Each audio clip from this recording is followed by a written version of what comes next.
Good evening, ladies and gentlemen, and welcome to Haiti's most important weekly news. I'm your host, Stuart, and I'm here to bring you the latest news stories and information from all over Haiti. So, without further ado, let's dive into this week's fascinating stories.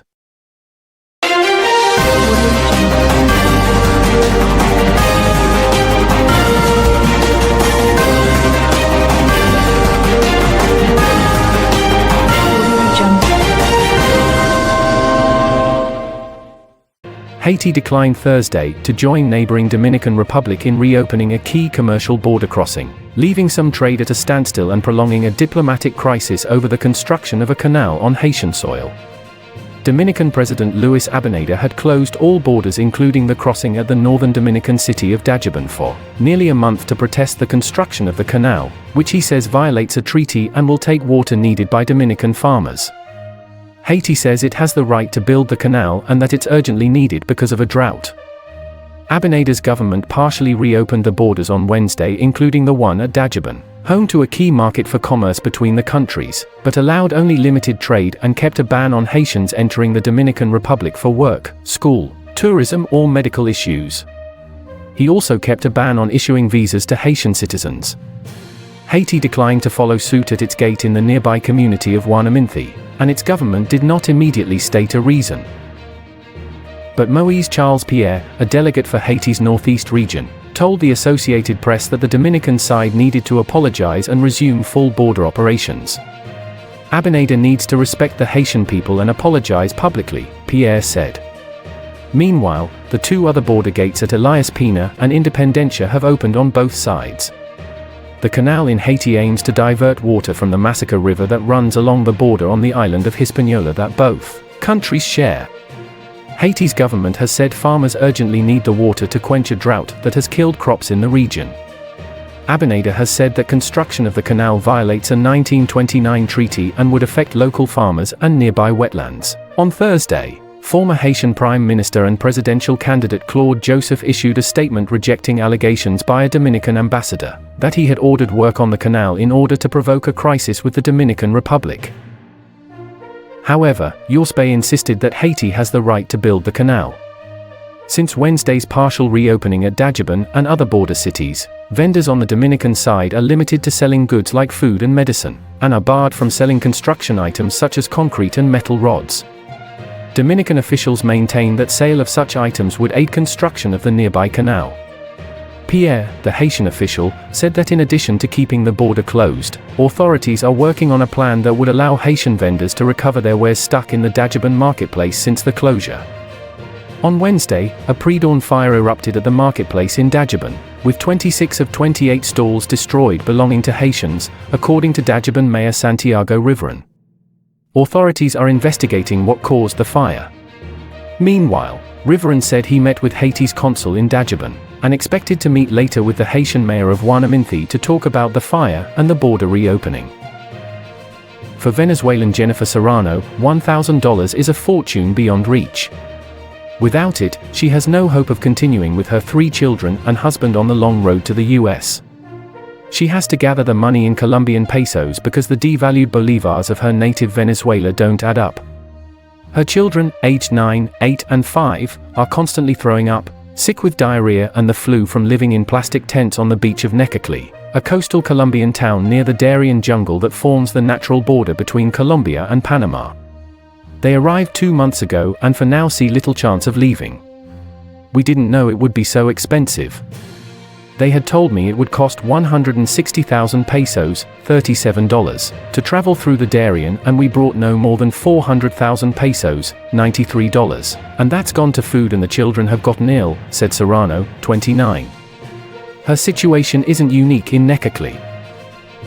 It is common to see migrants selling basic necessities like food and water or asking for help from any new faces they see arriving to gather money to continue on the route north. The town's local economy has shifted, now revolving around the migrants who have been arriving for several years. Those hanging around no longer number in the thousands, as in 2021 after Haiti's earthquake. Now there are just dozens, but they are stuck, most of them Venezuelans and a few from Asia and from other Latin American countries. It's common for houses to rent rooms by the day and for people on the streets to sell survival equipment for the jungle, rubber boots, water purification tablets, raincoats, plastic bags, water. Sitting in a plastic chair on the town's main street, Carolina Garcia, 25, breastfeeds her 2-year-old daughter while offering water, soft drinks or cigarettes for less than $1 in a town where more migrants than tourists pass through. Migrants from Venezuela and various other nationalities are facing dire conditions in Necoclí, Colombia, as they attempt to cross the treacherous Darien jungle en route to the United States. Migration has become a lucrative business in the region, with guides charging substantial fees for passage. While some opt for a sea route to Panama, boats can be wrecked or intercepted by authorities. Migrants endure significant risks, including robbery, extortion, rape, and death, often at the hands of coyotes. Over 400,000 migrants, predominantly Venezuelans, have crossed the Darien jungle in 2023. The jungle, once impenetrable, has become an organized and profitable migration route. Many migrants, like Serrano from Venezuela, face harsh living conditions and uncertainty about their future, considering the risk of deportation from the US under a new directive from the Biden administration. In a move that prolonged a diplomatic crisis over the building of a canal on Haitian territory, Haiti turned down the offer on Thursday to reopen a vital commercial border crossing with the neighboring Dominican Republic, putting some trade at a standstill. For almost a month, Dominican President Luis Abinader blocked all borders, including the one at the border with the city of Dajabon in the north, in protest of the canal's construction, which he claims breaches a treaty and takes water away from Dominican farmers. Haiti claims the canal is desperately required due to a drought and that it has the right to build it. On Wednesday, the government of Abinader partially reopened the crossings, including the one at Dajabon, which is home to a significant market for trade between the two nations, but only permitted a small amount of trade. South African authorities have indicated their full cooperation, in particular through the deployment of a national investigator, the UN said, promising that victims would be assisted and that the peacekeeping mission would remain committed to upholding UN standards. Such accusations of sexual abuse by UN peacekeepers are not new in various parts of the world, from Congo to Haiti where peacekeepers are deployed. The victims in many instances are children. The abuses are particularly rampant in Congo, which accounted for 1/3 of the nearly 2,000 sexual abuse and exploitation complaints made against the UN worldwide in 2017. The UN has also been accused of not doing enough in handling such allegations. Last year, Secretary-General Antonio Guterres said the organization has not succeeded in all respects, but neither have we stood still in handling the sexual abuse crisis. A star-studded lineup of Haitian artists paid tribute to late singer Mikaben, Benjamin Sunday in a free concert that drew throngs of people to place d'armes du Cap-Haïtien. Hosted by media personality Carel Pedre, the concert titled Legacy, Celebrate Mikaben, featured headliners Richard Cave and Mickael Guirand, 2 members of Carimi who were at the Accor Arena in Paris, where Benjamin collapsed last year. Fans sang along to Mikaben hits such as "Oh You Pati," dancing, applauding and shouting in the city's public square even as rain began to pour, soaking their clothes and faces.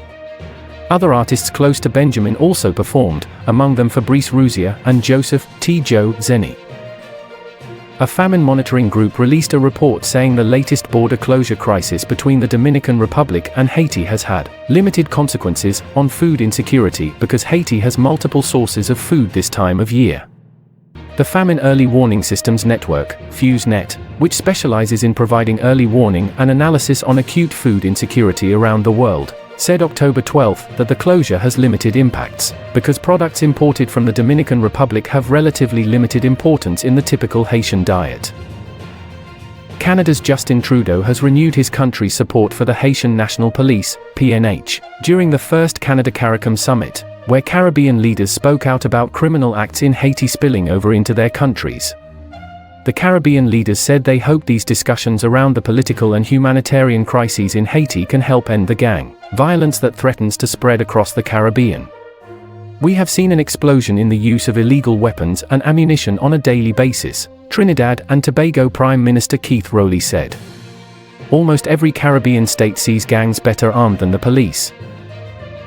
US activists from various human rights advocacy groups, representing LGBTQ, indigenous, reproductive rights, and other causes, staged a silent protest during a hearing before the Independent Human Rights Committee in Geneva. They voiced their dissatisfaction with what they saw as inadequate US government responses to human rights concerns. The protest coincided with a two-day hearing on the United States as part of a routine human rights review by the United Nations. In addition to the US, several other countries, including Haiti, Iran, and Venezuela, were undergoing similar reviews regarding their adherence to the International Covenant on Civil and Political Rights. US Ambassador Michelle Taylor emphasized her country's commitment to the treaty, describing it as a moral imperative at the core of US democracy. However, activists were critical of the US delegation's responses to the committee's questions, calling them scripted and lacking substance. The activists criticized the US for defending its use of force standards by law enforcement, leading to their walkout from consultations with civil society. Around 140 activists from different organizations traveled to Geneva for the first US compliance review in 9 years, expressing frustration over the lack of meaningful responses to their concerns. Haitian National Police, PNH, arrested Joseph Félix Bédio, a key suspect in the assassination of former President Jovenel Moïse, the agency confirmed via Facebook Thursday. Authorities say Bédio, who once worked for Haiti's Ministry of Justice, played a key role leading up to the July 2021 murder of the president at his private home in Pellerin 5. Bédio had been on the run since the killing. Thank you for watching. Our mission is to keep you updated on Haiti's latest news. This video is sponsored by nvexcorp.com and by Haitians.com. We will encourage everyone to download an NVexCorp app for more community benefits. Don't forget to subscribe and give us a thumbs up to support our work. Stay informed with us.